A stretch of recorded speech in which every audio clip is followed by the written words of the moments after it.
रामगढ़ गांव में सुधा रहती थी। सुधा की सास उससे बड़ा काम कराती, तो पति ऐसा जो ना कभी घुमाने ले जाता और ना ही कभी कोई तोहफा लाता। बेचारी इस बात से हमेशा दुखी रहती, लेकिन एक दिन उसकी जिंदगी बदल जाती है। अरे सुधा, सारा दिन न जाने क्या क्या सपने देखती रहती है। जाकर कुछ बढ़िया सा खाना बना कर ले आ। सपना ना देखो तो क्या करूं? मेरे तो कर्म ही फूट गए जो ऐसे घर में शादी हो गई। इससे अच्छा तो माँ जी कोई फुल टाइम मेड ही रख लेते। ओहो, बढ़िया ही फुल टाइम मेड रखने वाली। मेरे बेटे के लिए तो विलायत से रिश्ते आ रहे थे। वो तो तेरे पापा ने तेरी इतनी झूठी तारीफ कर दी कि हमारा तो मन ही पिघल गया। अच्छा, विदेश से रिश्ते? वाह माँ जी वाह। अरे भगवान से तो डरिए, विलायती बहू लाकर क्या गाय का गोबर लिपवाती?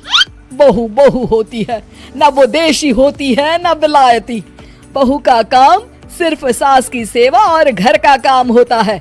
और सुन, तुझे मैं क्यों बताऊं कि मैं क्या करती? जाकर घर का काम कर। सुधा मन महसूस कर वहाँ से चली जाती है। शाम को सुधा का पति जल्दी घर आता है, जिसे देख सुधा खुश हो जाती है। जी, आ गए आप? जरूर मुझे कहीं घुमाने ले जाने का प्लान होगा आपका। सब समझती हूँ मैं। अरे नहीं भाग्यवान, घूमना क्या है, बस आज जल्दी बस मिल गई तो घर जल्दी पहुँच गया। अच्छा सुनो, जरा आज शाम की चाय के साथ पकोड़े भी तल लेना, बड़ा मन कर रहा है। सुधा पति की बात सुनकर पैर पटकती हुई किचन में चली जाती है। वो काम करते करते खिड़की के बाहर देखती है कि तभी उसे एक चमकीली सी कॉपी दिखाई देती है।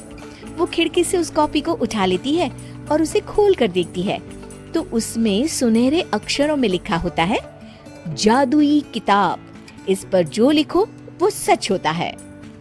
सुधा उस किताब को देखकर खुश हो जाती है और जल्दी से पास रखी पेंसिल उठाकर उसमें लिख देती है, मेरी सास सारा काम कर दे। तभी उसकी सास किचन में आ जाती है और कहती है, अरे बहू, सारा दिन लगी रहती है काम में, अब जाकर आराम कर ले। मैं तेरे लिए चाय और गर्मा गर्म पकोड़े लेकर आती हूँ। सुधा ये देखकर हैरान हो जाती है और कॉपी लेकर कमरे में आ जाती है। तभी वो देखती है कि उसका पति आराम से बैठकर किताब पढ़ रहा होता है। सुधा झट से कॉपी निकालकर उसमें लिखती है, मेरा पति मुझे घुमाने ले जाए। बस फिर क्या था, सुधा का पति किताब बगल में रख देता है और उससे कहता है, बहुत दिन हो गए हम कहीं घूमने नहीं गए ना, चलो कल मैं ऑफिस से छुट्टी ले लेता हूँ। सुधा ये सुनकर खुश हो जाती है कि तभी उसकी सास हाथ में चाय और पकोड़े लेकर खड़ी हो जाती है। चलो बहू, कुछ खा लो। अरे किस्मत वाले हैं हम जो हमें तू मिली, वरना मेरे बेटे की शादी कहीं तय ही नहीं हो रही थी। कोई लड़की इस घर में शादी नहीं करना चाहती थी। ले बहू, खा ले। अब तो सुधा की बल्ले बल्ले हो गई थी। सुधा की सास और पति बस उसके इशारों पर घूमते। एक दिन सुधा को सास का हार पसंद आ जाता है। वो सास से कहती है, माँ जी कितना खूबसूरत हार है, क्या ये हार आप मुझे दे देंगी? ओए होए, बढ़ियाई, मुझे दे देगी? अरे तेरी माँ ने दिया है ना मुझे, जो मैं तुझे दे दूं? मैं अपने एक भी गहने तुझे कभी नहीं दूंगी। तभी सुधा अपने कमरे में जाती है और कॉपी में लिख देती है, सास के सारे गहने मेरे हो जाए। अब क्या था, थोड़ी ही देर में सास एक संदूक लेकर उसके कमरे में आ जाती है। बहू, ये ले। ये क्या है माँ जी? बेटा, ये मेरे गहने हैं। अब मुझ बुढ़िया पर तो ये अच्छे नहीं लगते। तेरी तो उम्र है पहनने उड़ने की, ये ले, गहने तू ही रख ले। तभी सुधा की नजर उस हार पर पड़ती है जो सासू माँ ने पहना है। और माँ जी, ये हार जो आपके गले पर है?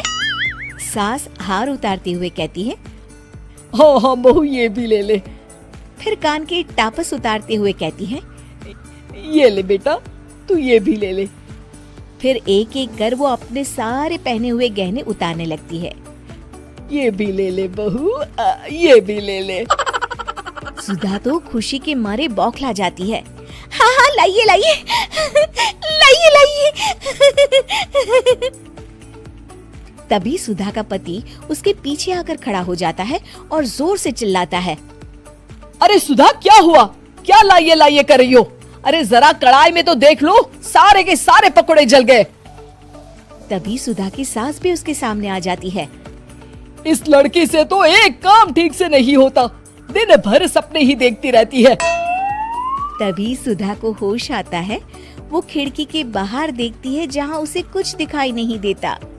दरअसल जादुई वादुई कुछ नहीं था, वो सिर्फ एक काल्पनिक सपना था जो सुधा अपनी जिंदगी से तंग आकर देख रही थी।